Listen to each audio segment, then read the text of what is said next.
Advice प्रकट करने के लिए, रिक्वेस्ट और एडवाइस प्रकट करने के लिए लेट देयर बी का प्रयोग किया जाता है। यदि रिक्वेस्ट अथवा एडवाइस प्रकट करने के लिए क्या प्रयोग किया जाता है, लेट देयर बी, अर्थात यदि रिपोर्टेड स्पीच का सेंटेंस लेट देयर बी से शुरू होता है तो फिर हम उसे इनडायरेक्ट में कैसे बदलते हैं। तो आइए देखते हैं।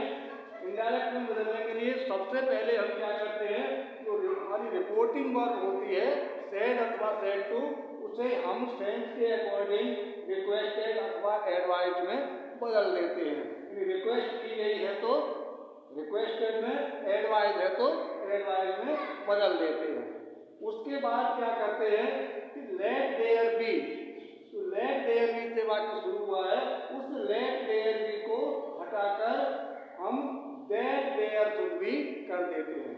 लेट देयर बी का क्या हो जाता है, दैट देयर शुड बी, और दैट देयर शुड बी आने पर इन्वर्टेड कॉमा या कॉमा जो है वो हट जाता है, उसे हटा देते हैं। ठीक है, और उसके बाद एज इट इज लिख देते हैं शेष भाग को, और अगर आवश्यकता है तो प्रोनाउन को चेंज करते हैं बस। ठीक है, अगर आवश्यकता है तो प्रोनाउन को चेंज करके शेष जो पार्ट रह गया हमारा उसे एज इट इज लिख देते हैं। जैसे ही सेड, इसी वाक्य को देख लेते हैं। ही सेड, उसने कहा, लेट देयर बी, न हो, नो नहीं, न हो, इंक्वायरी पूछताछ, कोई इंक्वायरी न हो, इनटू हिज केस, उसके केस में, उसके केस में कोई इंक्वायरी न हो। ठीक है, तो क्या हो जाएगा, ये इनडायरेक्ट स्पीच हमारा यहाँ क्या है, रिक्वेस्ट है, ही। अब सेड हो जाएगा किसमें, रिक्वेस्टेड में, ही रिक्वेस्टेड,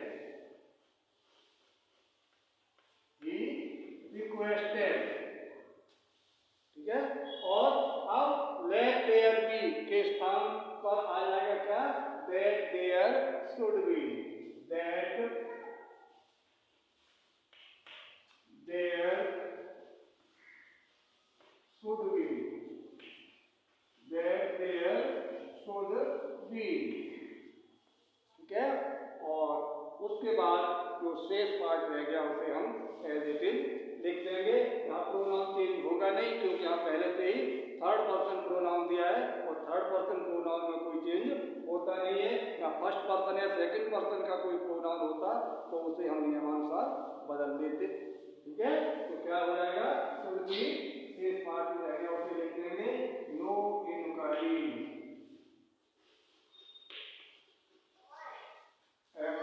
into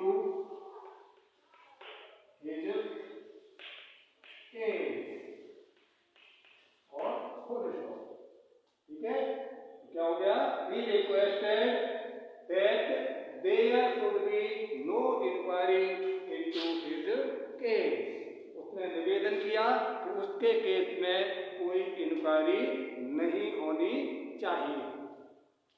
ठीक है, ऐसे ही अगर एडवाइस प्रकट होती है तो फिर क्या करते हैं, उसके लिए देखते हैं नीचे वाला सेंटेंस, ही सेड, उसने कहा, let there be no talk, कोई बात न हो, अबाउट रमेश, रमेश के बारे में, रमेश के बारे में कोई बात न हो, रमेश के बारे में कोई चर्चा मत करो। तो फिर क्या है, यहाँ एडवाइस है, किसकी एडवाइस है, रमेश के बारे में कोई बात न करने की।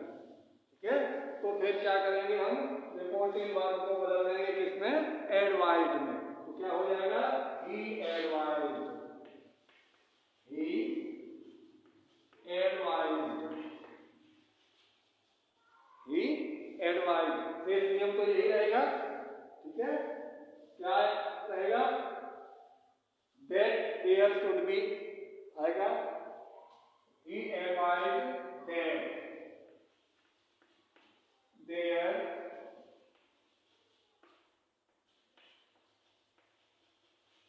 शुड बी, किसकी जगह आया ये, लेट देयर बी, और इन्वर्टेड कॉमा को इसी में शामिल कर लें इस सब के बदले।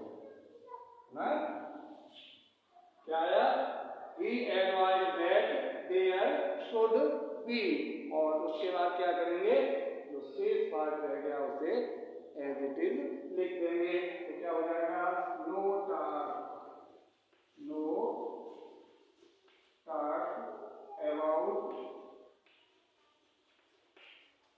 रमेश, यानी थर्ड पर्सन है तो थर्ड पर्सन तो नाउन है, प्रोनाउन नहीं है, नाउन में चेंज होता ही नहीं है, ठीक है। अबाउट रमेश, ये हो गया हमारा इनडायरेक्ट स्पीच, ठीक है। तो एक बार फिर ध्यान दें कि लेट देयर बी को हम बदल देते हैं दैट देयर शुड बी में, लेट देयर बी को किसमें बदल देते हैं, दैट देयर शुड बी में, किसके बदले, इन्वर्टेड कॉमा सहित लेट देयर बी के बदले, इन्वर्टेड कॉमा सहित लेट देयर बी के बदले में हम क्या लिख देते हैं, दैट देयर शुड बी, और इतना लिखने के बाद क्या करते हैं, जो शेष पार्ट है उसे हम एज इट इज लिख देते हैं, और अगर आवश्यकता है तो केवल प्रोनाउन में चेंज कर देते हैं, ठीक है। और बिल्कुल सेम इसी तरह से ये है, जैसे एडवाइस दिया है तो रिपोर्टिंग वर्ब को एडवाइस में बदल दिया, और लेट देयर बी को इन्वर्टेड कॉमा सहित लेट देयर बी को बदल दिया किसमें, दैट देयर शुड बी, और उसके बाद में शेष पार्ट रह गया, शेष जो हिस्सा रह गया उसे एज इट इज लिख दिया, और इस तरह से हमारा ये इनडायरेक्ट स्पीच कंप्लीट हो गया, ठीक है। तो आज के लिए बस इतना ही। वीडियो अगर पसंद आया हो तो लाइक, शेयर और सब्सक्राइब अवश्य कर लें। धन्यवाद, गुड लक।